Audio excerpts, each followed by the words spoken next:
Coast Guard and Maritime Transportation will come to order. I ask unanimous consent that the chairman be authorized to declare a recess at any time during today's hearing. Without objection, so ordered. I also ask unanimous consent that members not on the subcommittee be permitted to sit with the subcommittee at today's hearing and ask questions. Without objection, so ordered. As a reminder, if members insert a document into the record, please also email it to documentsti@mail.house.gov. I now recognize myself for the purposes of an opening statement for 5 minutes. Thank you, everyone, for joining the subcommittee today to discuss the Coast Guard's law enforcement missions. Specifically, we want to highlight the amazing work our Coast Guard members do to stop drugs and illegal aliens along our maritime border, and the service's efforts to limit illegal, unreported, and unregulated, or IUU fishing. To do that, I'd like to welcome our witnesses, Rear Admiral David Barata, Deputy Commandant for Operations Policy and Assistant Commandant for Intelligence for the United States Coast Guard, and Ms. Heather MacLeod, Director of Justice and Homeland Security Programs for the Government Accountability Office. The Coast Guard is our premier maritime guardian. Every day, Coast Guard cutters, small boats, aircraft, and boarding teams are protecting Americans from threats. The Coast Guard leads America's efforts to control, secure, and defend the nation's maritime border, starting at the United States southern border, where President Trump declared a national emergency. Illicit maritime activity is a national security threat with impacts far beyond our shores. The Coast Guard is essential to preventing dangerous drugs from poisoning our communities, boatloads of migrants from landing on our shores or perishing at sea on unworthy makeshift vessels, and countering Chinese efforts to plunder our fish stocks. In November, Coast Guard cutter Stone broke a record, offloading over 49,000 pounds of illicit narcotics, seized in 15 interdictions, valued at more than $362 million. This marked the most cocaine seized by a single cutter in one patrol in Coast Guard history. At the same time, the Coast Guard is addressing increasing levels of maritime migration by protecting our shores and securing and defending 260 miles of the Rio Grande River. The Coast Guard's unparalleled expertise is essential to deter, interdict, and defeat threats to our communities. In 2020, the Coast Guard declared that IUU fishing replaced piracy as the leading global maritime security threat. IUU fishing robs nations of their fish stocks, their food, and it costs legal fishing operators tens of billions of dollars a year in revenue. China is the world's worst offender of this harm. The Chinese Communist Party provides billions of dollars in subsidies to its distant water fishing fleet, which plunders fishing stocks worldwide. Despite its best efforts, the Coast Guard's ability to interdict drugs, aliens, and IUU fishing has long been hindered by a lack of resources and personnel. Through the $25 billion generational investment that Congress authorized in the One Big Beautiful Bill Act, we have helped change the tide with new vessels and aircraft coming online, but there is more to be done. In light of this subcommittee's oversight role over the Coast Guard, I look forward to hearing from our witnesses about what the Coast Guard is doing well, where it can be better, and what it is doing to strengthen its capabilities. In that same respect, I also look forward to hearing the Government Accountability Office's evaluation of the Coast Guard's mission performance. I appreciate our witnesses both joining us here today, and I would now like to recognize Ranking Member Carbajal for an opening statement for 5 minutes. Thank you, Chairman McDowell. I'd like to yield to our ranking member, if it's okay, of our broader T&I committee, Mr. Larson. Yeah. Thank you, Ranking Member Carbajal, and thank you, Chair McDowell, for calling this very timely hearing. Every day, the women and men of the Coast Guard coordinate and execute law enforcement operations to halt illicit activities, to protect lives, and to safeguard the interests of the U.S. Through partnerships with other federal agencies and with international allies and partners, COSIs interrupt and intercept individuals breaking U.S. and international laws. Coast Guard's been enforcing maritime laws for 250 years, and it shows. From drug and migrant interdiction to IUU fishing enforcement, nobody does it better. Recently, the Coast Guard has intercepted and seized several shadow fleet oil tankers in the Caribbean. By violating international law, these vessels and their operators become subject to search and seizure by the Coast Guard. This is a long-standing Coast Guard authority. To ensure a safely executed mission, Coast Guard personnel work closely with other agencies. And while recent operations have received public attention, and I'll have a few questions about it, it's not uncommon for the Coast Guard to exercise this authority in these venues. There are hundreds of dark fleet commercial vessels operating in violation of fishing laws, labor laws, and in some cases, trafficking people and narcotics. While the administration has chosen to target oil tankers, we can't forget these other serious maritime crimes. Illegal, unreported, and unregulated fishing, otherwise known as IU fishing, is when vessel operators violate national or international laws, regulations, or management schemes designed to ensure the sustainability of fish stocks. And most of these cases are found in areas like Oceania or Alaska and in and around the Aleutians. So we have certainly a direct interest in IU fishing. Not only does this put a strain on fish stocks, but it also undermines hardworking fishers who abide by the law, including many of those folks in my district. The Coast Guard's role in addressing and preventing IUU fishing not only protects U.S. interests, it assists partners and allied nations. In fiscal years 23 and 24, the Coast Guard set its interdiction goal at 40% of the detected fishing vessels conducting IUU fishing within the U.S. Exclusive Economic Zone, or EEZ. Each of those years, the service interdicted 21% of detected vessels, with the majority detections and interdictions occurring at the time in the Gulf of Mexico. Over the same period, the Coast Guard boarded and inspected 274 fishing vessels on the high seas or within the EEZ of a foreign nation, resulting in 75 violations. So with more resources, I'm hopeful we can improve those numbers.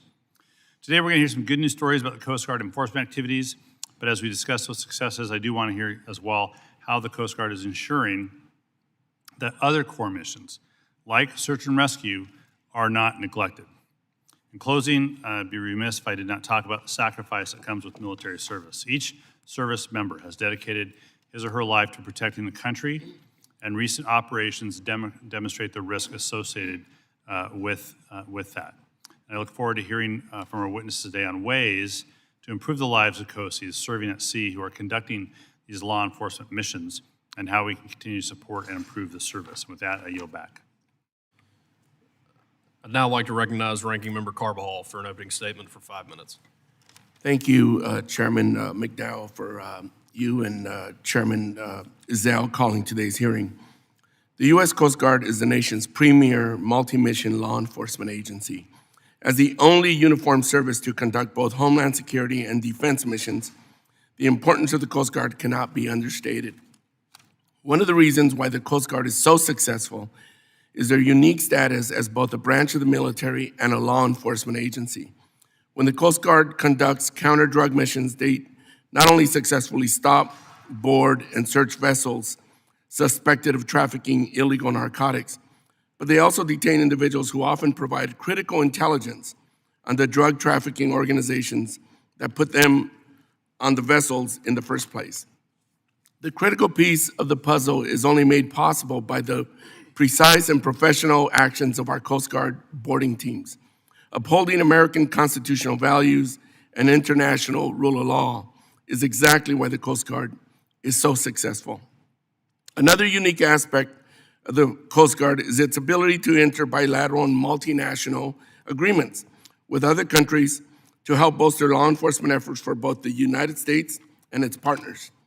This real-time engagement with other countries not only helps preserve rules-based order in the maritime domain, but it also helps the U.S. engage in strategic soft power diplomacy across the world. While the Coast Guard continues to put up record-breaking numbers of drugs seized and migrants rescued at sea, the numbers behind its budget have not increased at an equal rate. There's no doubt that we've seen an increased demand on Coast Guard law enforcement efforts, but we cannot forget the personnel who make these missions possible. I am very concerned that the Department of Homeland Security Appropriations Bill will not appropriately fund the Coast Guard operations and support account. Coast Guard assets don't run themselves. As GAO has noted, insufficient asset readiness coupled with workforce shortages hinder the Coast Guard's impact. We must address this issue. The Coast Guard's international collaboration is imperative. The Coast Guard is also a party to bilateral and multilateral agreements and conventions to protect natural resources and fish stocks from exploitation around the globe.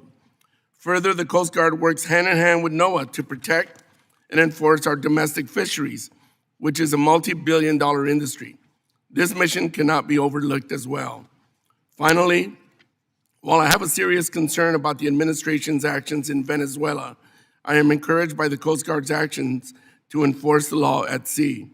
The Coast Guard's recent detention and seizure of dark fleet vessels operating outside of international laws highlights the risk inherent in a flag of convenience system. American flagged vessels are owned by Americans, crewed by American mariners, and follow American laws. We should be doing everything we can to encourage other countries to follow suit. I look forward to today's hearing and the opportunity to celebrate the accomplishments of the Coast Guard. I am proud to champion the service and dedicated Coasties who prove day in and day out that the Coast Guard is truly a global force for good. With that, I yield back, Mr. Chair. Well, briefly, I'd like to take a moment to explain the lighting system to our witnesses. There are 3 lights in front of you. Green means go, yellow means you're running out of time, and red means please wrap it up. I ask unanimous consent that the witness's full statements be included in the record. Without objection, so ordered. I also ask unanimous consent that the record of today's hearing remain open until such time as our witnesses have provided answers to any questions that may be submitted to them in writing. Without objection, so ordered. I also ask unanimous consent that the record remain open for 15 days for any additional comments and information submitted by members or witnesses to be included in the record of today's hearing. Without objection, so ordered. As your written testimony has been made part of the record, the subcommittee asks that you please limit your oral remarks to 5 minutes. With that, Admiral Barata, you are recognized for 5 minutes for your testimony. Good morning, Chairman McDowell, Ranking Member Larson, Ranking Member Carbajal, and distinguished members of the subcommittee. Thank you for the opportunity to testify today on the Coast Guard's law enforcement missions. As a military service, a federal law enforcement agency, and a member of the intelligence community, the Coast Guard represents a vital and unique instrument of national power. We control, secure, and defend our maritime borders and their approaches, facilitate commerce vital to economic prosperity and strategic mobility, and maintain readiness to respond to crises and contingencies that often arise with little or no warning. Transnational criminal organizations and designated terrorist organizations exploit the maritime environment to move deadly drugs towards the United States. In response, your Coast Guard is on the front lines and deployed around the world as a sentinel against those who would do us harm. Last year, our crews and our partners' tremendous collective efforts yielded historic results, removing more than 500,000 pounds of cocaine and denying criminal networks access to over $3.4 billion in revenue. This is more than double the amount we removed in 2024 and nearly triple that of 2023. We are also intensely focused on interdicting the precursor chemicals used to manufacture fentanyl, leveraging our broad authorities and effective partnerships to detect and interdict fentanyl and precursor materials before they can harm Americans. The Coast Guard also confronts persistent illegal migrant migration in the maritime environment.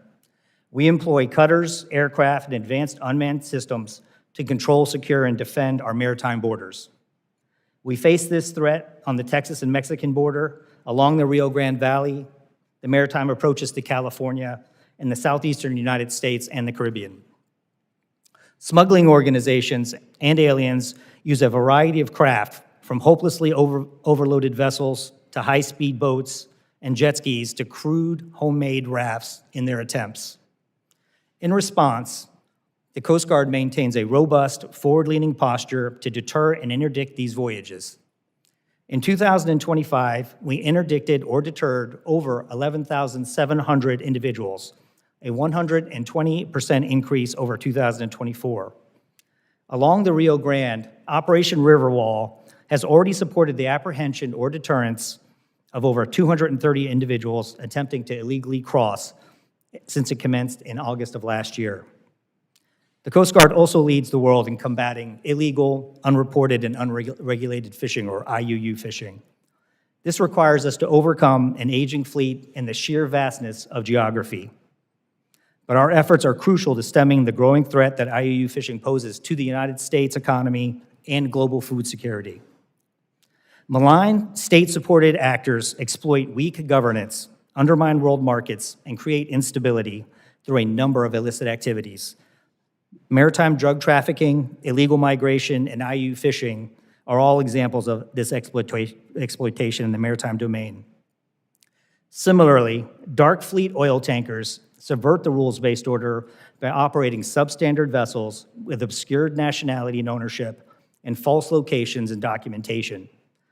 These actions endanger seafarers and the environment and provide revenue streams to transnational criminal organizations. The Coast Guard directly confronts these evolving threats both near and far from U.S. shores, delivering an exceptional return on investment to the American people. Through the continued tremendous support of the Congress, especially this subcommittee, we are recapitalizing our aging fleet with more capable cutters, aircraft, boats, and autonomous systems, and transforming our talent management to build a larger, more capable workforce, as well as pursuing comprehensive modernization through force design to 2028. To sustain these efforts and to protect the nation's maritime interests, we will continue to work closely with the Congress to support increased and recurring funding for the service, including operations, assets, and personnel readiness. Thank you for the opportunity to speak on behalf of the Coast Guard men and women. I look forward to your questions. Thank you. Now to Ms. MacLeod. You are recognized for 5 minutes for your testimony. Chairman McDowell, Ranking Member Larson, Ranking Member Carbajal, and members of the subcommittee. Thank you for the opportunity to be here today to discuss GAO's work examining Coast Guard law enforcement efforts. These efforts, including drug and migrant interdiction and prevention of illegal fishing, are vital to confronting illicit maritime activities. My testimony today will not be a surprise to anyone on this committee. GAO's work has identified persistent challenges Coast Guard faces related to vessel and aircraft availability, acquisitions, and staffing shortfalls that hinder the service's ability to meet its growing mission demands. We've made dozens of recommendations to the Coast Guard to help address these issues. Addressing our open recommendations pertaining to the Coast Guard's assets and workforce would help ensure that the service is efficiently using its resources to carry out its law enforcement missions. In 2025, the Coast Guard received nearly $25 billion for various acquisitions and in support of efforts to modernize operation and capabilities. This additional funding could help the Coast Guard address longstanding challenges that we've identified.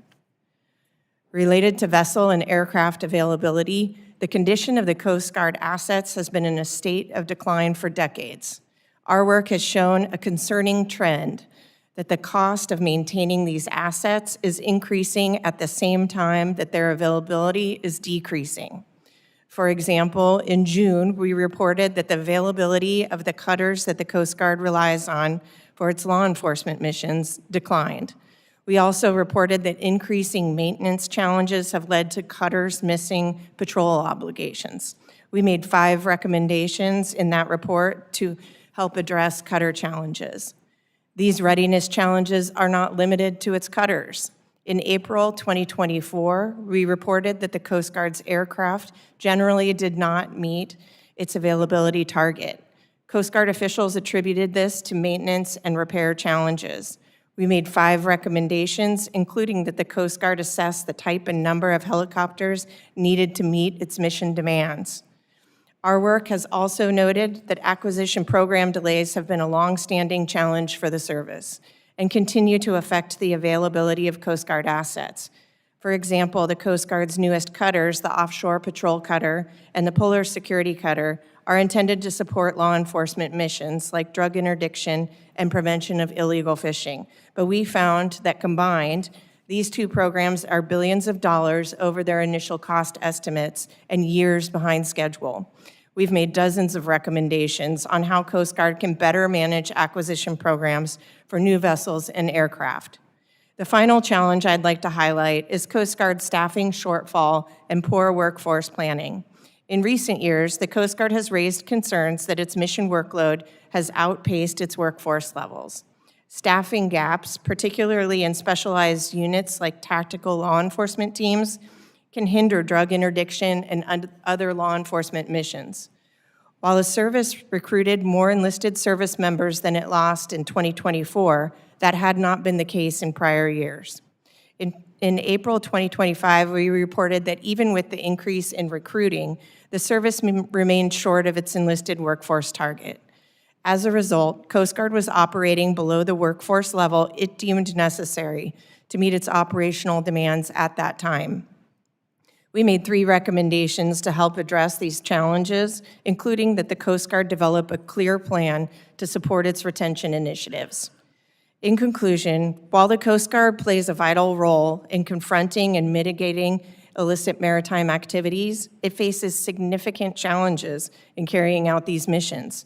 Addressing our recommendations in these areas will help ensure that Coast Guard is effectively and efficiently using resources to carry out these critical missions and protect our maritime borders.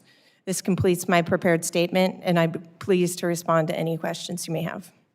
Thank you. I'd now like to begin questioning, and I'll recognize myself for questions for 5 minutes. I want to thank you again for being here with us today, and just want to give a very heartfelt thank you to the members of the Coast Guard, and especially to the Stone. It's incredible work, and our country thanks you for that. But the Coast Guard recognizes illegal, unreported, and unregulated fishing as the leading global maritime security threat. And it's no coincidence that the largest perpetrator of this illicit activity is China, whose many violations include fishing in other nations' exclusive economic zones and incorrectly reporting fishing activity. Can you, Admiral Barata, can you characterize the economic harm that these violations, or to either of you, can you characterize what this IUU fishing, how it harms the United States, and explain what steps are being taken to prioritize that threat? Chairman, good morning. Good morning again. So IUU is a threat to both the global economy and the U.S. economy. The illegal catch that is brought in to the United States devalues the work that our domestic LMR, living marine resources, the fish stocks that we sell to our own folks, and impacts over $150 billion that our fishermen bring to the global domestic product. So, from our standpoint, it's a very difficult issue to deal with. As we look at the number of fleets that are out there, the distant water fleets, there's about 6,000 that we know are registered with China, and almost 17,000 that we think are registered in other flags that are conducting this type of work. The difficulty is that, as we get into some of these island nations where those EEZs exist that are not the U.S. EEZ, many of these island nations do not have the ability, they don't have the expertise, they don't have the capabilities, the small boats. And so the work that we do through multilateral agreements to carry shipwrights aboard our vessels, to sell them equipment to do it themselves, to enforce on their behalf, as we're out there under these treaties, gives them the opportunity to help enforce in their own exclusive economic zones. Just curious, what species are they targeting the most to harvest? It's actually a full range of species. About 10% of the stocks that we bring in, the seafood that we bring into the U.S., we estimate to be from as part of this trade ourselves. Wow. But it's obfuscated, as they land it in different countries. They do transshipments on motherships, and so it's very hard to track where the fish are actually coming from. Gotcha. The One Big Beautiful Bill, as I mentioned earlier, included an investment of nearly $25 billion in the Coast Guard for new cutters, helicopters, modernized shore infrastructure, maritime surveillance systems, and much more. What benefit will these additional resources bring to the Coast Guard's law enforcement efforts, and how quickly will we see these benefits realized? Chairman, it is a generational, maybe a historic change for the Coast Guard to get this type of windfall in the big beautiful bill. It's assets, the things that Ms. MacLeod talked about. It allows us to recapitalize, across our cutter fleet. It allows us to add to our ice-breaking fleet, which also where the fish stocks are going as well. Technology, autonomous systems, it allows us to build out Cape May and maybe a new training center to bring more Coast Guard people, which for us is the lifeblood of everything that we do. So thank you very much for the support of this subcommittee. We can't thank you enough. It is much needed, and we will put that money to good use. I will tell you, the Coast Guard is 100% focused on obligating those funds in a timely manner and putting those assets in place. Ms. MacLeod, to you, the offshore patrol cutter is one of the service's highest acquisition priorities.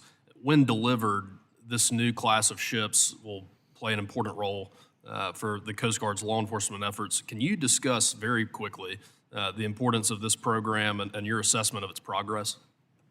Yeah, the Coast Guard has identified this as one of its most important programs. The progress has been slow, challenging, and underwhelming at times. They continue to struggle with this acquisition, and I think taking the lessons learned from this acquisition could be applied to future funds, including those authorized in the big, beautiful bill that you mentioned. Well, thank you. My time has expired. I'd now like to recognize Ranking Member Larson for 5 minutes. Thank you, Mr. Chair. I want to start with Admiral Barata.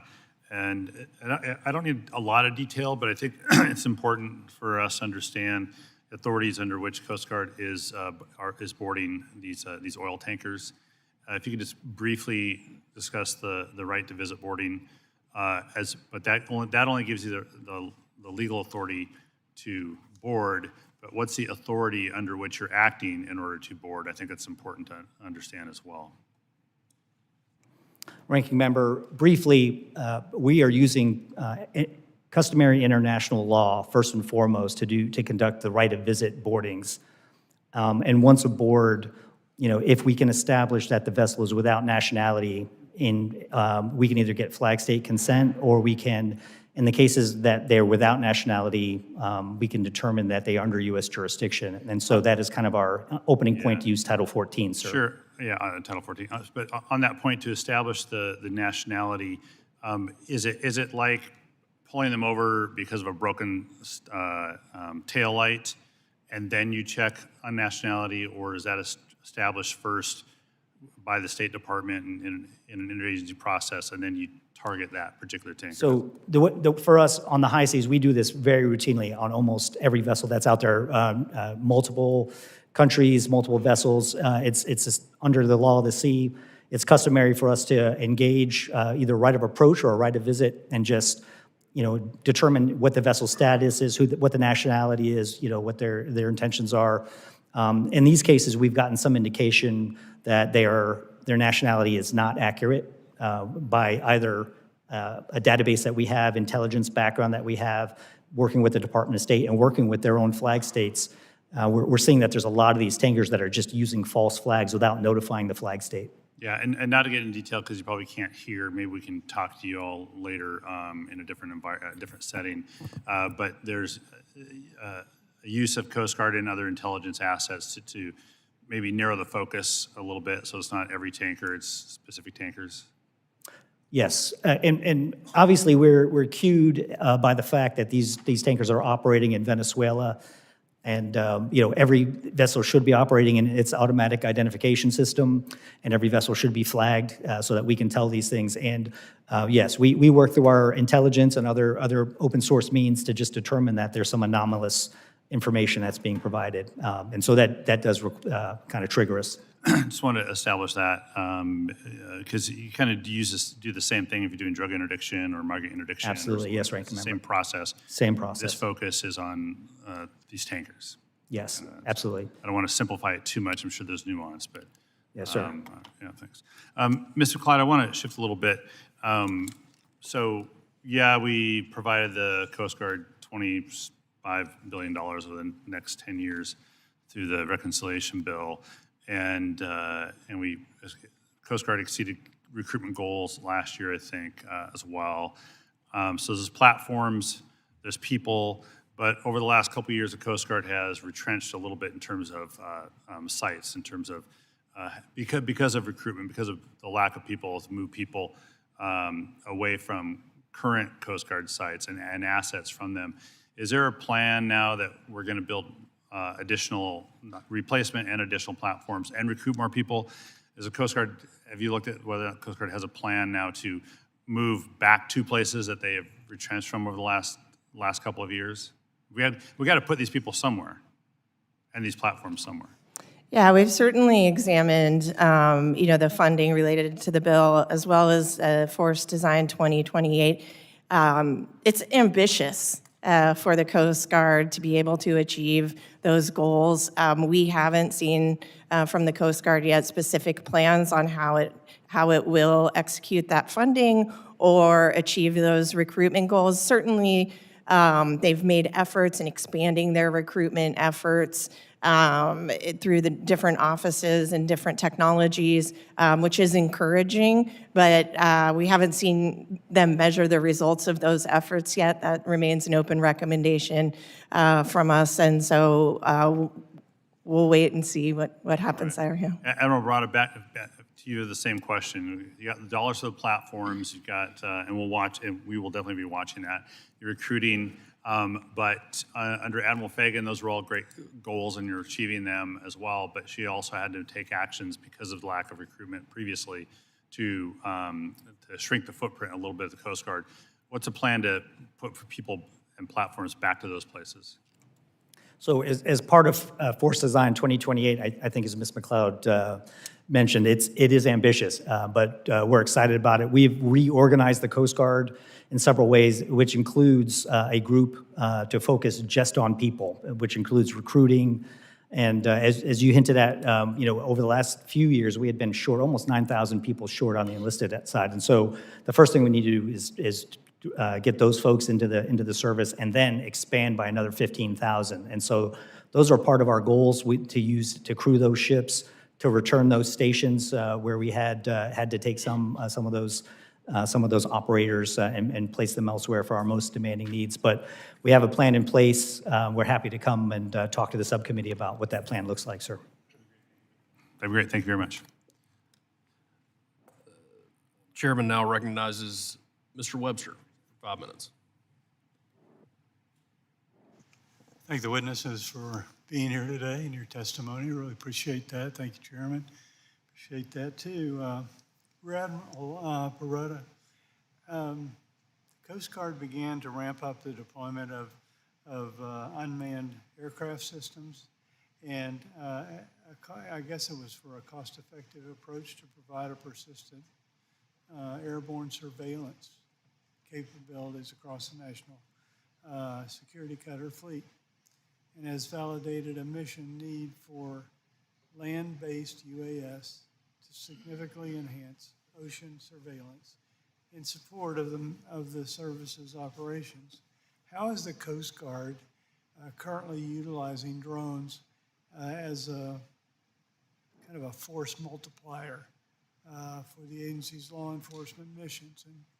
And how do we hope to see them in the future, use them in the future?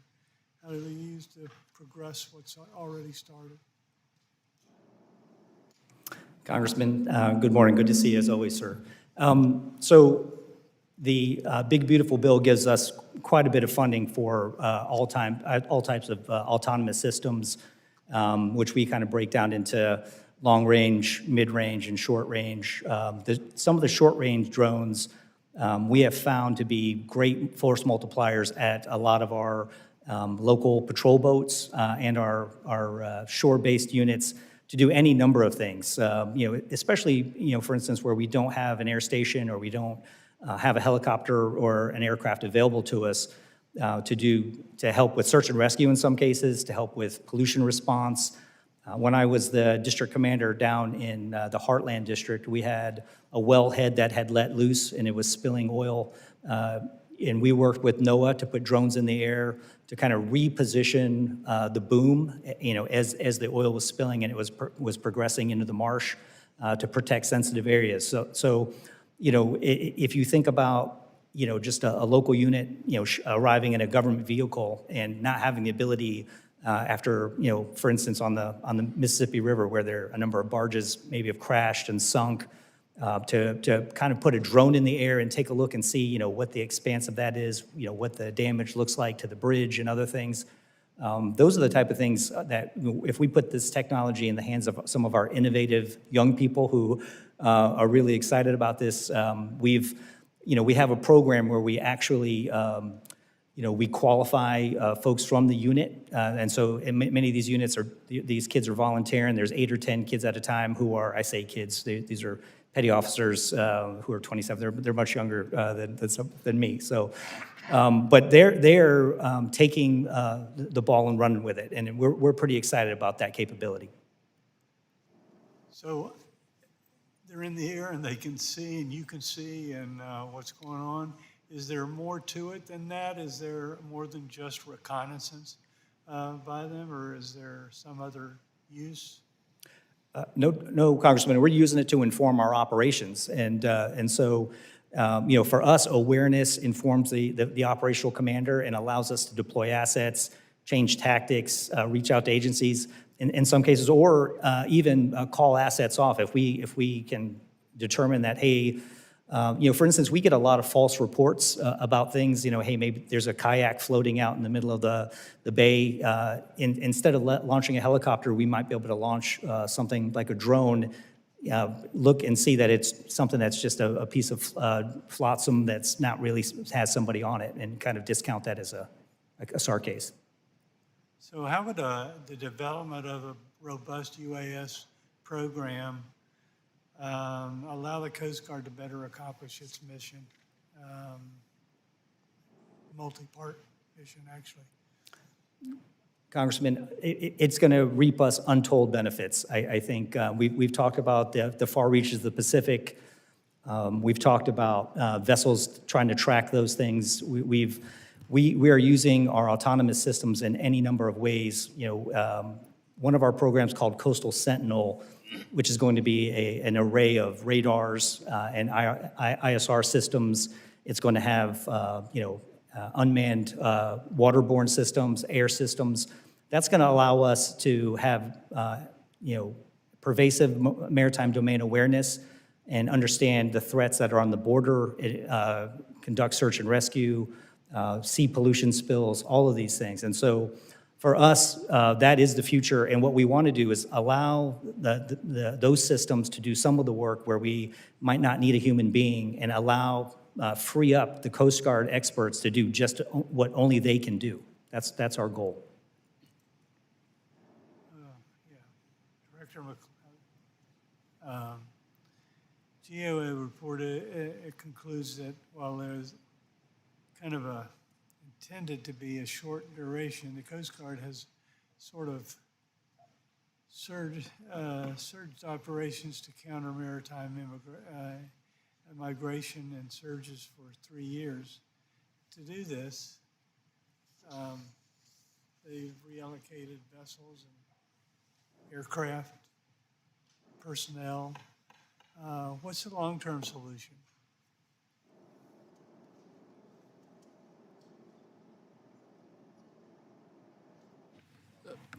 Please answer quickly. And, Oh, I'm sorry. Yeah, I didn't mean to say Mr. Proud. Rear Admiral Barata. Yes, you're go ahead and answer. Okay. I think if I heard you properly, you were talking about the surges and the Coast Guard efforts related to that. I think each of the Coast Guard efforts in times of surge, whether it's a migrant surge or a response to drug flow, just recognizing that there are trade-offs among these missions, and as the Coast Guard turns its efforts to one, something is happening in the other area, and being able to understand the impact of those efforts on the other missions is an important effort for the Coast Guard. Thank you. Thank you. Now recognize the ranking member of the subcommittee, Mr. Carbajal, for 5 minutes. Thank you, Mr. Chair. Admiral Barata, prior to the invasion of Venezuela, we saw confirmed reports that U.S. military forces carried out strikes on vessels in the Caribbean and Eastern Pacific that the Department of Defense said were involved in drug trafficking. Given that maritime drug interdiction and law enforcement are a core mission of the United States Coast Guard, can you explain to this committee how the Coast Guard and the Department of Defense coordinated on these actions, especially in terms of legal authorities and ensuring compliance with international and United States law, or not? Ranking member, in regards to the kinetic strikes on the drug smuggling vessels down there, I'd have to refer that to the Department of War. The Coast Guard was not part of those actions at all. Thank you. Admiral Barata, we have received reports that the Coast Guard has experienced a degradation in information sharing from traditionally reliable international partners. How important are our allies in the success of drug interdiction in the long run? They are vital to our success. And I think many people on the subcommittee, members of the subcommittee, are familiar with JIATF South, the work that's done out of Key West, the Joint Interagency Task Force down there, led by the military and coordinated. 60% of the work that's done in JIATF is assisted by partners, whether that's bilateral agreements, joint boardings, or assisted boardings. You know, for us, the Coast Guard Title 14 is the key for a lot of this drug enforcement that takes place as a potential violation of U.S. law. And so, you know, as Ms. MacLeod has highlighted, you know, sometimes we do not have the cutters in place to do that, but we can do some of these boardings with a tactical law enforcement team. And so we get a lot of assistance from our partners in doing this type of work. Thank you. I've had the opportunity to visit the JIATF South and have witnessed firsthand all the work that is being done down there. Ms. MacLeod, your statement mentions 20 open recommendations since 2023 pertaining to maritime law enforcement operations. Which recommendations are the most urgent to improving the Coast Guard's ability to interdict drugs, interdict migrants, and thwart illegal, unreported, and unregulated fishing? All of our recommendations are important, and I'll just note that the Coast Guard has agreed with the vast majority of recommendations that we have been making in these areas. I think a couple of areas that it comes down to, and I'll highlight just one, is data and information. So the Coast Guard needs better data to be able to make these decisions about mission trade-offs. And by having such information, it could improve their performance, as you mentioned, where the cutters are, where the people are, doing these workforce analyses to understand the priorities amongst its limited workforce, and could assist in the surge operations when they do come. Thank you. I know that's like asking a parent, pick your favorite child. Admiral Barata, would vessel safety, economic security, and national security improve if the flags of convenience system were abolished?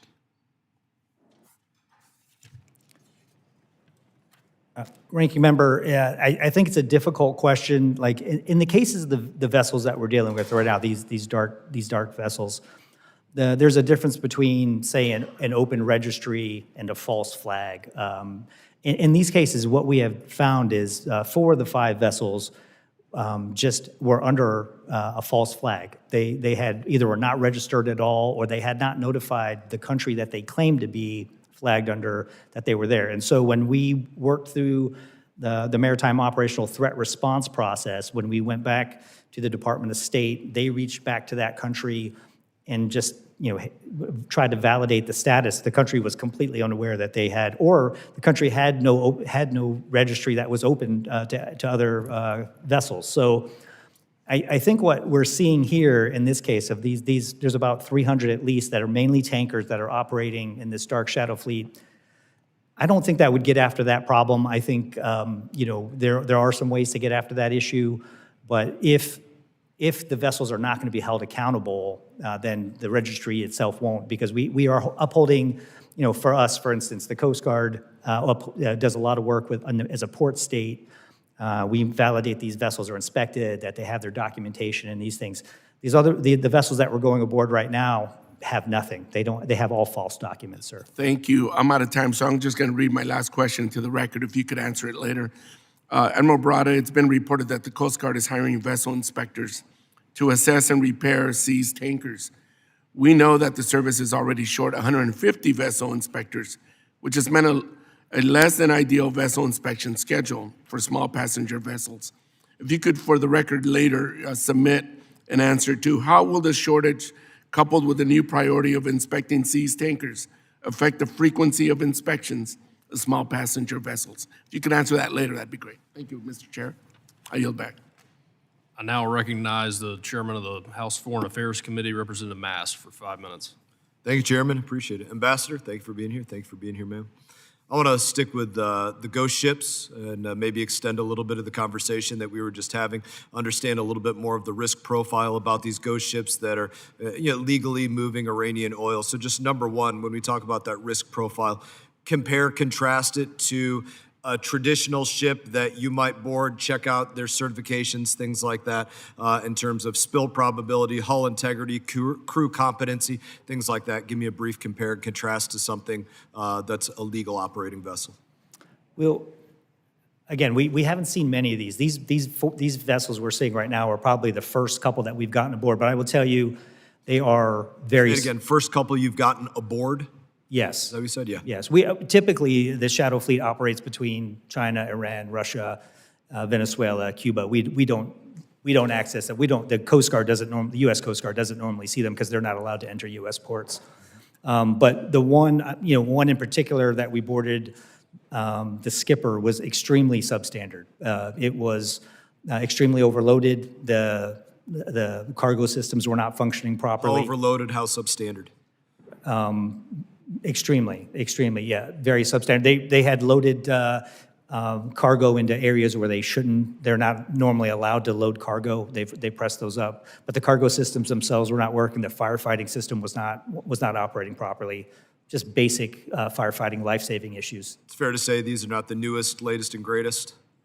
No, these are old. These are old ships. The value on these tankers is the cargo. The vessels themselves are not in good shape.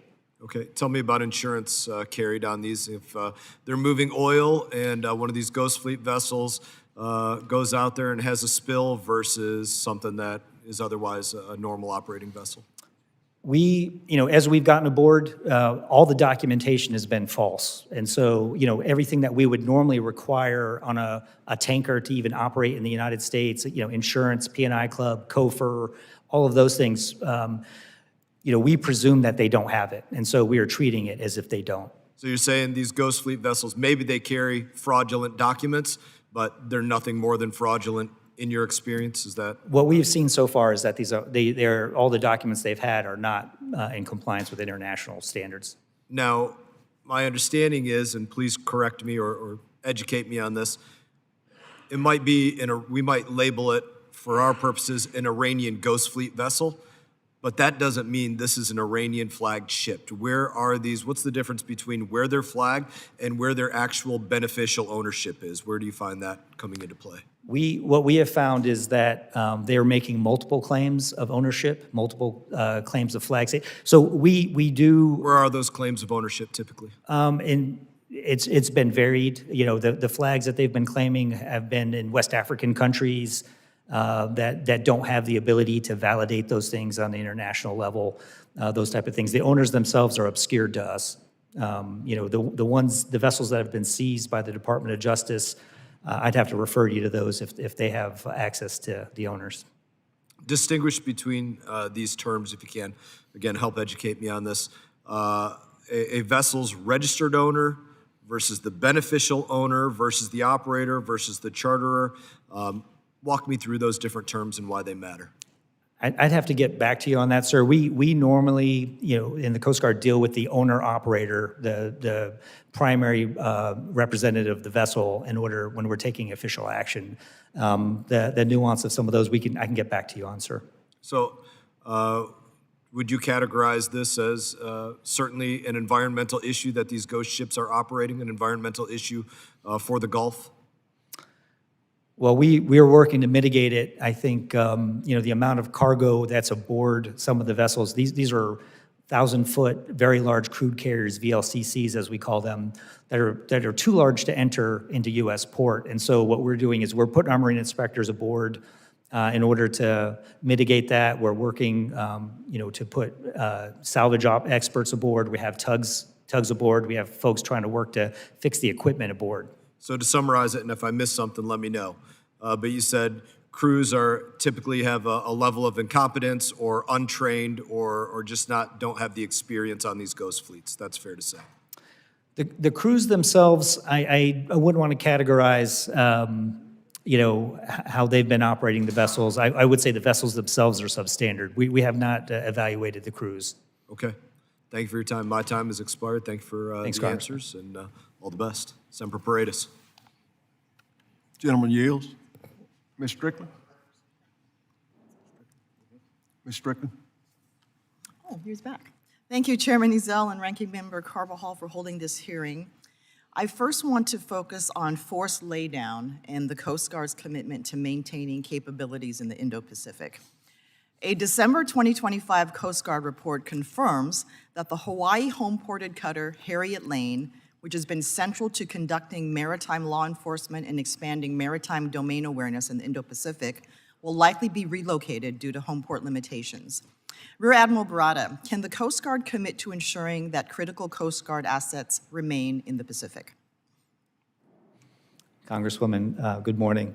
So the Harriet Lane obviously is, they are located out there, been doing tremendous work. We've been very happy with them, and we're trying to push as many cutters as we can into the Indo-Pacific. And so we're still working on that. The Harriet Lane will not leave the Pacific. That we guarantee that. We're just looking for a place that suits the operations and the families that can accommodate her. Great, thank you. And we must maintain a credible U.S. posture in the Indo-Pacific to deter CCP coercion and honor our commitments to those nations. I'm going to pivot a bit now, and I want to talk about the bigger picture of the Department of Homeland Security's actions. The Coast Guard operates under the jurisdiction of DHS. First of all, the American people deserve to feel safe wherever they are, at home, in their neighborhoods, and the work that you do is integral to that. This administration was voted in on the promise that it would deliver safety for all Americans. DHS broke that promise the moment they started marching into American cities and turning their guns on innocent citizens under the pretense of protecting communities. When people want to be part of the Coast Guard, there are strict recruiting standards. You have to pass a background check. You have to be qualified. The training is extensive.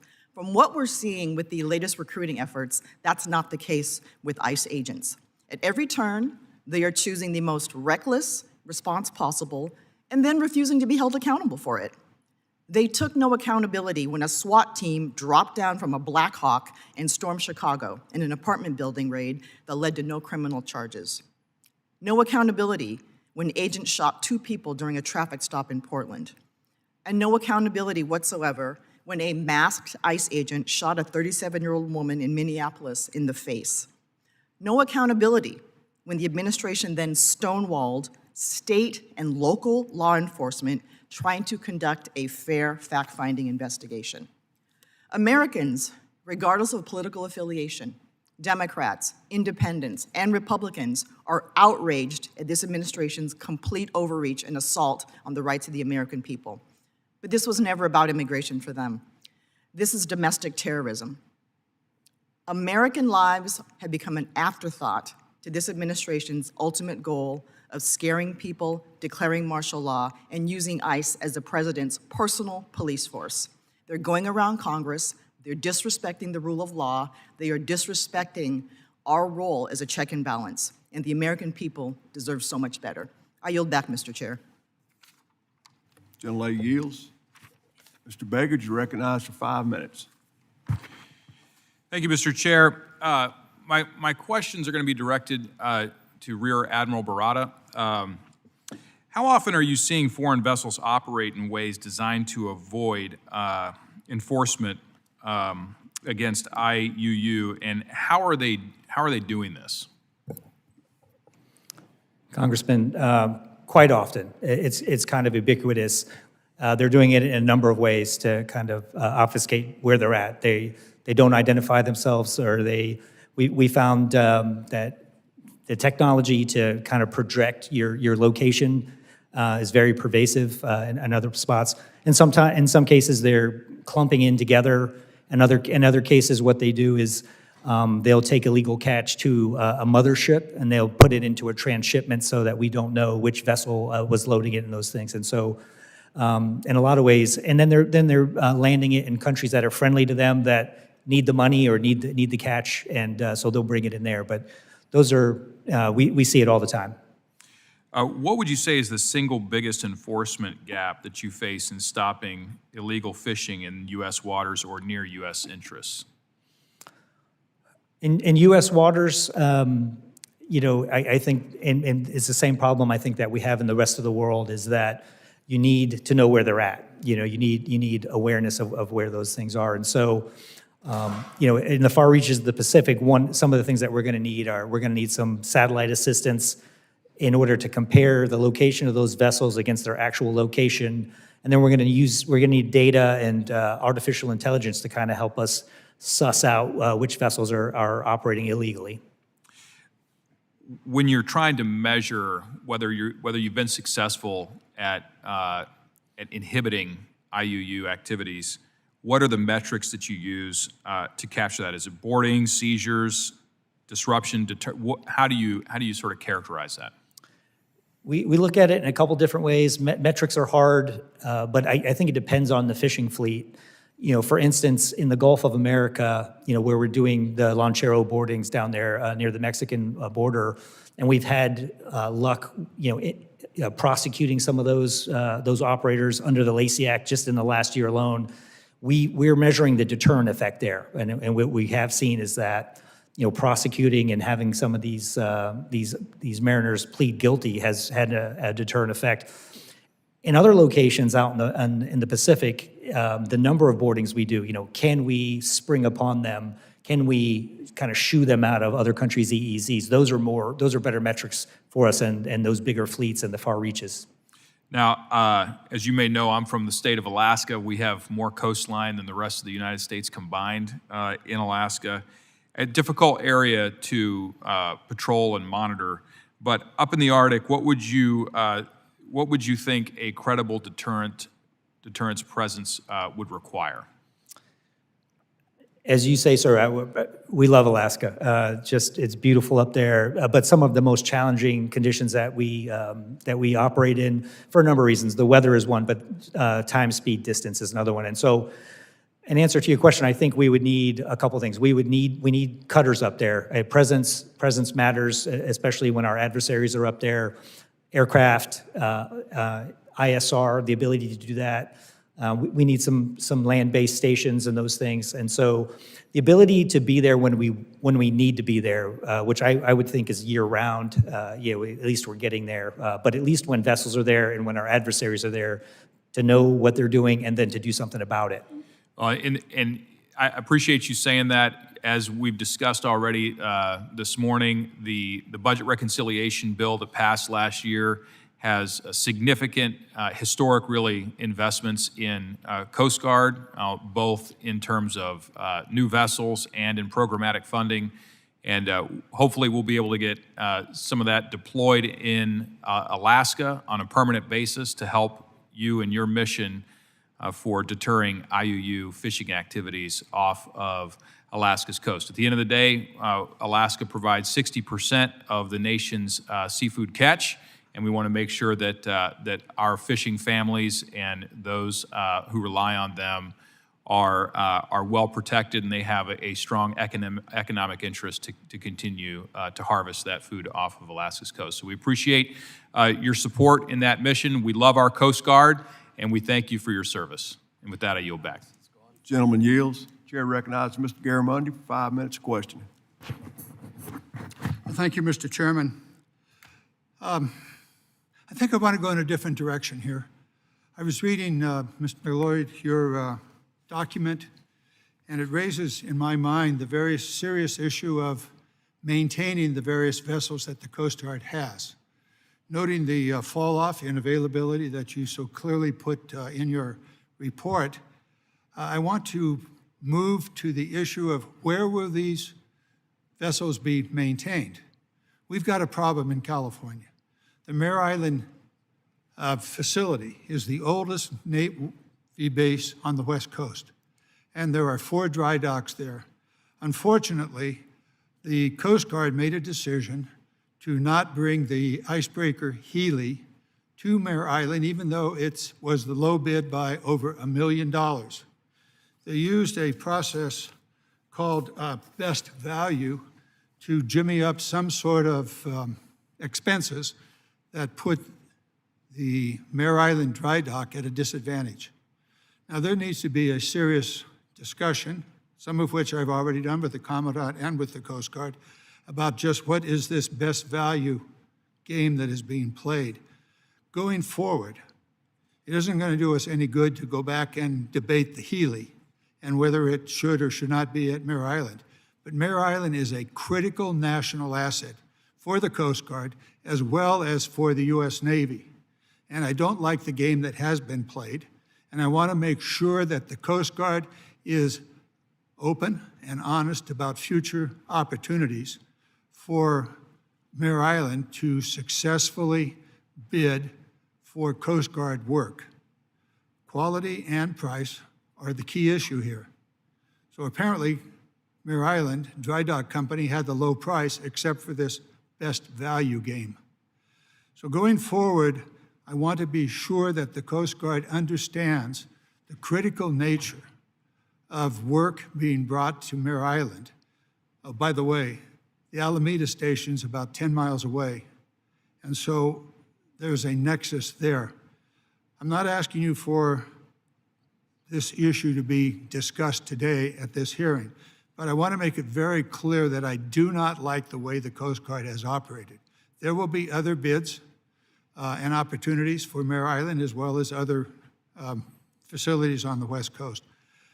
But the Coast Guard and the Navy must recognize that the Pacific is one very, very big ocean, and that the Coast Guard needs to make sure that all of the facilities available on the West Coast, whether it's San Diego or the Northwest or California in the San Francisco Bay Area, have an opportunity to bid.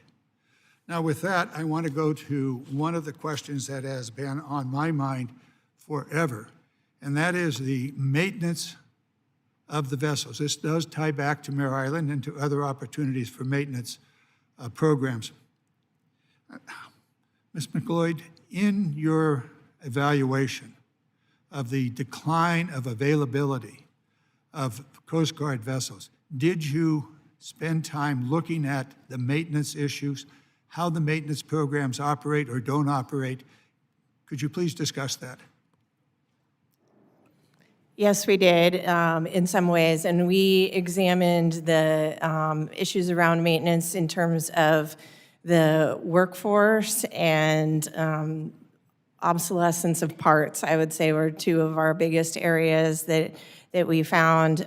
Some of the cutters that are due for maintenance are being pushed to operate out in a surge operation due to the limited capacity of the assets, and workforce shortages. And secondly, in terms of parts obsolescence, some of these cutters can't operate because of malfunctioning parts, and then they are taking the part from a different cutter. Excuse me for interrupting. Is there a system within the Coast Guard to identify all of those issues, cutter by cutter, class by class? And in other words, is there a maintenance reporting system set up so that the Coast Guard knows what the problems are and what they need, what they then can do to solve the problem? We have a recommendation in that area. We found various systems, including, from the local level all the way up within the Coast Guard. Could you please provide me with detailed information on your evaluation and the system or lack of systems that the Coast Guard has, and it's vessel class by vessel class. Thank you so very much. I yield back. Gentleman yields. I recognize myself now for 5 minutes. I want to thank you all for being here today and providing us with this valuable information. Admiral, last fall during Operation Pacific Viper, the Coast Guard seized more than 150,000 pounds of cocaine in the eastern Pacific Ocean. This is more than 57 million potentially lethal doses. In November, Coast Guard cutter Stone broke the record for the most cocaine seized by a single cutter in a single patrol in Coast Guard history, offloading over 49,000 pounds of illicit narcotics worth $362 million. What do you give the credit to for these record-breaking numbers? Chairman, good morning. Good to see you, sir.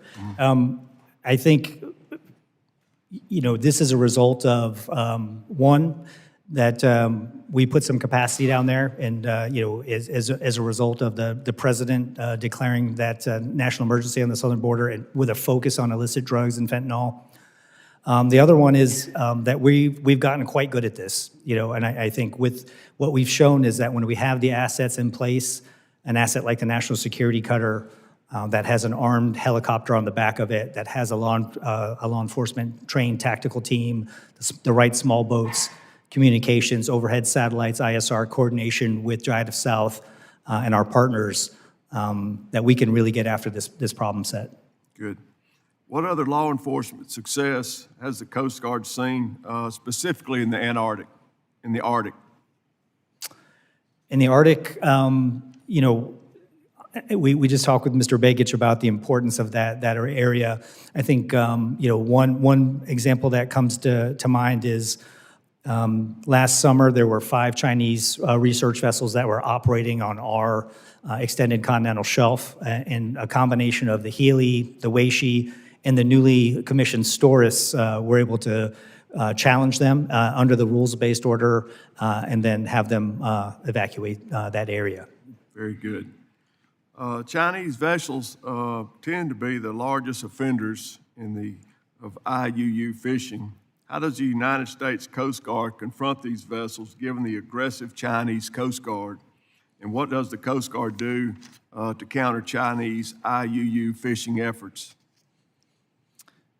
We undertake a number of ways. One is the first and foremost is our presence out there. We have 11 cutters out there. We have 2 more fast response cutters that are making their way out to the Pacific. They're highly capable. We've also found that the Coast Guard is the right size to go to these small island nations, and familiarity with those folks, training them, bringing their shipwriters aboard, selling them equipment in some cases so that they can operate themselves, but equipping them so that when the Coast Guard is not there, that they can take action on those Chinese fishing fleets as they see fit in their own backyards. Very good. Ms. MacLeod, the GAO has completed its report examining the Coast Guard's ability to meet mission goals in drug and migrant interdictions. How migration surges impacts other missions and Coast Guard coordination with federal partners. Can you walk us through these findings? Yes, in our report that was issued today, we provided a 10-year trends in drug and migrant interdiction along with other Coast Guard missions. I think how it bears out is, when the Coast Guard is focusing on one mission, it's taking away from the other missions. And so the balance of missions is a tricky position for the Coast Guard. When we found that they were not meeting their own performance metrics in the drug and migrant interdiction mission, that has to be looked at within the context of when they're shifting things to other missions. Without having the data to support where those metrics should be set, or the context, it's difficult to understand exactly how they're laying out their assets and workforce to meet the performance metrics that they've established. Thank you. what are the biggest takeaways on how the Coast Guard can improve mission performance in these areas? Ms. MacLeod? Yeah, I think our information comes down to being able to measure your performance in these areas, and that comes from the data that underlies the information that the Coast Guard is examining. Thank you. And I yield back to Ms. Gillen. Thank you, Chairman. Thank you to our witnesses for your service to our country and for appearing here today. So I am proud to represent the extraordinary men and women of Coast Guard Station Jones Beach in the 4th Congressional District of New York, where they conduct essential law enforcement missions along our South Shore and are a critical part of Coast Guard sector Long Island Sound. So Long Island is home to some of the busiest and most congested waterways in the country. And unfortunately, when boaters are unlicensed or they break the law, accidents can happen and tragedies happen. In 2005, 11-year-old Brianna Lineck was killed and her family was severely injured off the coast of Long Island when a boater without a license crashed into their vessel. According to 2023 Coast Guard data, 75% of boating deaths occur on vessels operated by individuals who have not received boating safety training or boaters who are unlicensed. I am a co-sponsor of bipartisan legislation named in Brianna's memory to require the Coast Guard to study and report to Congress on recreational vessel operator education and training. Rear Admiral, what are the steps that the Coast Guard is currently taking to reduce accidental boating deaths and to deter individuals from operating vessels without required licenses and trainings, and how can we in Congress help you serve that mission further and reduce deaths? Congresswoman, good morning. And thank you for recognizing our men and women at Station Jones Beach and Sector Long Island Sound. Really, really beautiful part of the country. Part of the birthplace of the Coast Guard up there in the Northeast District. Very complex problem set. There's so many recreational boaters that are out there.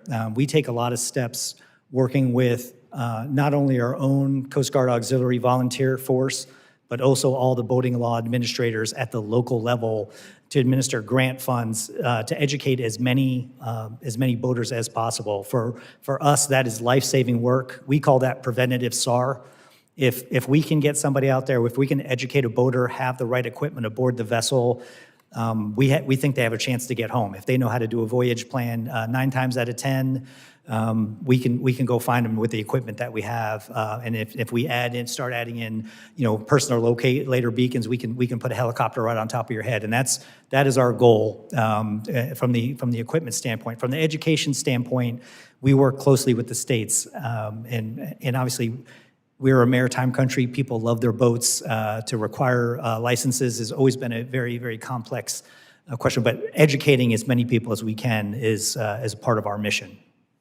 Thank you, thank you. And just before last year, federal law limited the Coast Guard's ability to go after bad actors by requiring that drug smugglers be on board a vessel while the crime was committed. This hindered the Coast Guard's ability to go after operators of unmanned or autonomous vessels or criminals who stow drugs on ships without the knowledge of the crew. I was proud to join my Republican colleague, Congressman Addison McDowell, to co-lead and help pass bipartisan legislation into law last year to clarify that the focus should be on the location of the crime, regardless of the location of the criminal. The bill also requires the Coast Guard to make naloxone available on all Coast Guard installations, including Station Jones Beach. Again, Rear Admiral, this question is for you. Can you explain how these common sense changes will strengthen the Coast Guard's ability to go after bad actors, fight drug trafficking, and save lives? Congresswoman, for us, any opportunity, any authority that allows us to continue to prosecute these cases is welcome and is useful to our effort. And from the standpoint of the drug smugglers themselves, to get after the transnational criminal organizations at their very heart. They, in many cases, some of the crew members aboard are the poorest. They are the least complicit part of the crime, and so I think for us to put that in place so that we can go after the real masterminds of these crimes, and that'll give us an opportunity to really impact their revenue funds, their funds revenues, and as well as them putting them in jail at some point. Thank you. I don't have much time, Ms. MacLeod. I just wanted to ask you, thank you for your very thorough report. It seemed like a theme of it was that you need more staffing. You have a real shortfall. Would you be able, I'll put my question in the record, if you could just give us some advice on how Congress can support you to increase staffing levels and support the Coast Guard. I'd love to have that from you. Thank you. Thank you. I yield back. Gentlelady yields. Chair recognizes Mr. Vandrew for his round of questions. Thank you, Chairman. I love the title of this hearing, Drugs, Thugs, and Fish. Who would put that? If you weren't involved in the Coast Guard or it's one of these industries, you wouldn't know exactly how that all comes together. But it's good to see both of you again. Appreciate you being here. Just to go over a few things they've been touched on. We know the Coast Guard does what nobody else can do, enforces the law at sea, defends our maritime border, defends our legitimate commerce, defends the fishing industry. People don't realize very often that are not involved in this process how important that piece of it is too. We've had a record number of drug interdictions, as you know, and the Coast Guard is being asked to do more than any ever was asked in this area. And by the way, I wanted to emphasize it was important. I heard some other members mention some concerns they had. Once the drugs are in our children's bodies, we've already lost. We've got a problem. Forgetting the financial aspect of what it does to America, the billions upon billions of dollars in treatment, in social work, in medical care, in lost hours of work, in a job, of destroying people's lives. So it is up to us to ensure that before that gets into America, that we stop it, whether it's on land, whether it's on sea, whether it's drug cartels, whether it's corrupt politicians. I applaud what's happening when we're working hard to prevent this from coming over. I do not see how anybody can ever defend drug cartels or those that would poison, especially the young people of this great nation. So the work that you do in that area is important. All of it's important. It's all important, but that's particularly at this time. It's good to see you all again, like I said. There are some asset gaps still, and we're doing better, and record amounts of money are coming into the Coast Guard, and that's good. Finally, for God's sake, finally, how many years we've been in this very committee room talking about this. What could we do, if anything, to even increase success in drug interdiction? Is there some areas that you think we're still not addressing as well as we could? You're both free to answer that question. Rear Admiral, why don't we start with you? Congressman, for us, I think it comes down to the assets and the people, and I think the Big Beautiful Bill is a great start to that. The Coast Guard's got to come through on our obligation to deliver these, to deliver these assets and to build out the shore infrastructure like Cape May so that we can bring more recruits through and man these. And if I could just jump in for a second, because I've always got to say this, what is it, 85% of all the recruits are trained in Cape May, New Jersey. Happens to be in my district, and we're going to do amazing things there, as you know. Thank you. We may have to recalculate the number based on the number of people we're moving through there right now, Congressman. So, okay. But I think that's one of the other thing I would say is, for us, the Big Beautiful Bill is a start. There's a lot of acquisitions money that's in there. There is some depot level maintenance.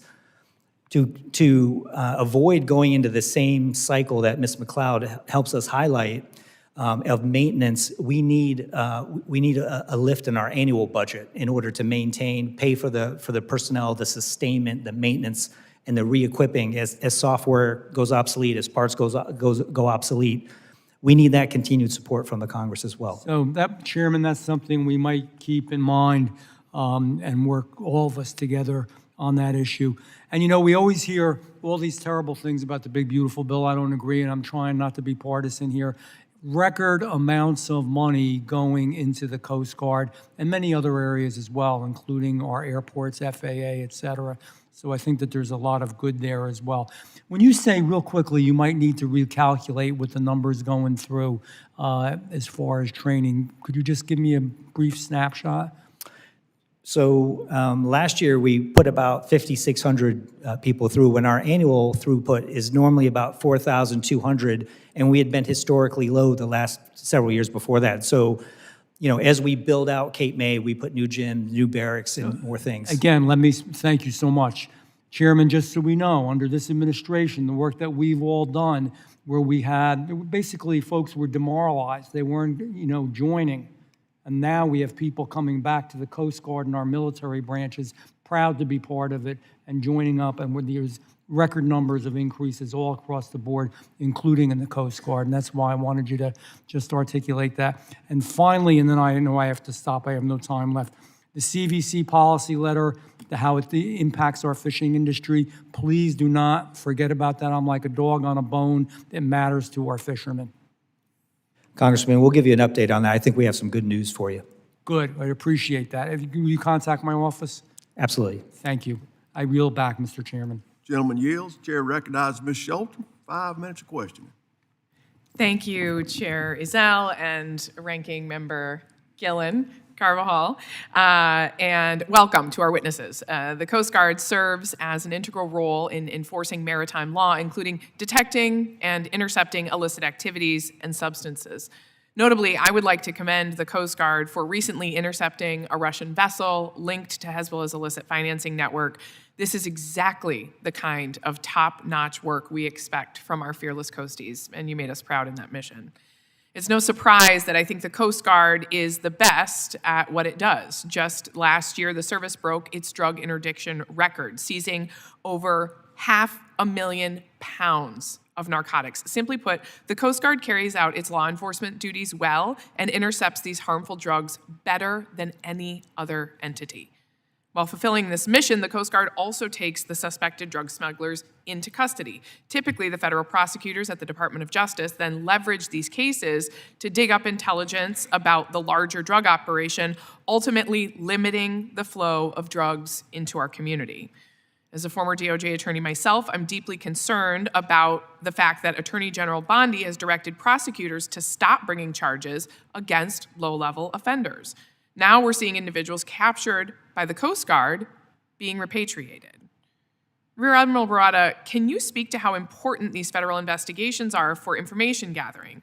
Additionally, please touch on how does the Coast Guard approach taking suspected smugglers into custody, their approach to doing that, how does that better serve our national security interests rather than killing the traffickers in the water, as we have unfortunately seen the Department of Defense do? Congresswoman, so the counter-drug mission, that part of it, once we're doing the prosecution, we follow that normal process, you know, through the maritime operational, the motor process, the threat response. Yeah. You know, we go back to the Department of Justice, and in some cases, if their policy changes as it has recently, you know, there is still intrinsic value in us, you know, getting these drugs off the street, as has been highlighted here, and then conducting those interviews with them, you know, going through the materials that they have available to them, you know, the cell phones that they have aboard, and using that to help disrupt the flow of drugs as they come in. You know, we also take biometrics off the smugglers, and so, you know, whether or not they are put back into the system or they're prosecuted, those drugs are not making their way to the street. As far as, you know, there is a deterrent effect to some of the kinetic strikes that are going on in some of the drug smugglers that we've seen. Whether that's going to be short-term or long-term remains to be seen. But the kinetic strikes, the killings, I mean, let's be clear here. You're not collecting biometrics from those individuals or getting additional detailed information about, you know, their plans as you would when you're arresting other individuals. We are not. My next question, while drug and migrant interdiction are clearly critical parts of the Coast Guard's mission, I also want to ensure that Congress's unprecedented investment in the services also supports its other functionalities. Back home in Muskegon and Grand Haven, also known as Coast Guard City, USA, the Coast Guard search and rescue operations are always top of mind for families who come to enjoy the beach, or even when they're not supposed to, climb Lake Michigan's beautiful ice formations. Rear Admiral Barata, with a reinvigorated push towards its law enforcement efforts, how will the Coast Guard ensure there isn't disinvestment in other mission-critical areas, particularly as the service is about 8% short of enlisted personnel needs right now? Additionally, can you assure that stations like those in my district will not be closed with the current administration's emphasis on drug seizures? Congresswoman, good news on the recruiting front. I think our ranks are continuing to swell as we bring people through Cape May. So I think that's for us. How we restaff some of the stations that we had to destaff. We're making decisions on that right now. But obviously, the Great Lakes, our life-saving mission will not go away. The Commandant has been very clear that that's our touchstone, that's our North Star, and we are committed to that mission and to the people of the Great Lakes. And our stations in Grand Haven and Muskegon are safe? Yes, absolutely. Fantastic. Okay, West Michiganders and citizens. Oh, I recognize I'm running out of time. We are having too much fun here. So, thank you. Okay, great. I will get to my last question. Thank you, Mr. Chairman. West Michiganders and citizens across the nation rely on federal agents and service members to thoughtfully and carefully fulfill their law enforcement duties, a responsibility I know Coasties do not take lightly. I wonder, last week we watched in horror as Renee Good, a mother of a U.S. citizen who was shot and killed by an ICE agent. A thorough federal investigation is absolutely necessary to provide Renee Good's 3 children and her community with the answers that they need as they grieve this tragedy. Rear Admiral Barata, while I'd never ask you to speak on behalf of another federal agency, can you please reassure American citizens that the Coast Guard has a clear use of force policy? We know that oftentimes the Coast Guard is called in to situations such as this as well. And further, can you please touch on how the Coast Guard trains its service members to best protect themselves and civilians while carrying out law enforcement activities? Congresswoman, thanks for the opportunity to kind of highlight how some of our law enforcement specialists, and I think what we saw over the last month or so on some of these Venezuelan tankers where we've had some of our high-end operators going aboard, and we've also seen our tactical law enforcement teams, but all the way down to our maritime law enforcement specialists around the country. They are trained in a standardized way. They are trained in our use of force policy. And,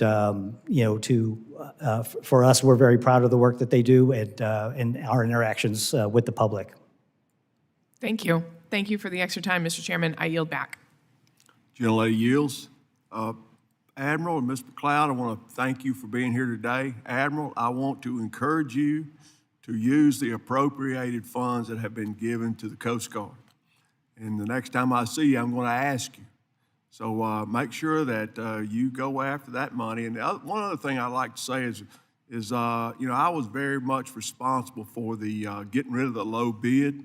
And I would encourage the Coast Guard to continue to use the best opportunities for all their work getting done, because so many times we've seen over the years low bid is not the best bid. So continue to get the best job done so we can have the best ships and everything fixed in a timely manner. Yes, Chairman, and we look forward to seeing you at the commissioning of the Olivia Hooker later this month. Yes, sir. I want to thank you all again for being here today. Are there any further questions by any other members? You sure, Ms. Shelton? Okay. Seeing none, that concludes our hearing today. I'd like to thank each one of our witnesses for your testimony. This subcommittee stands adjourned.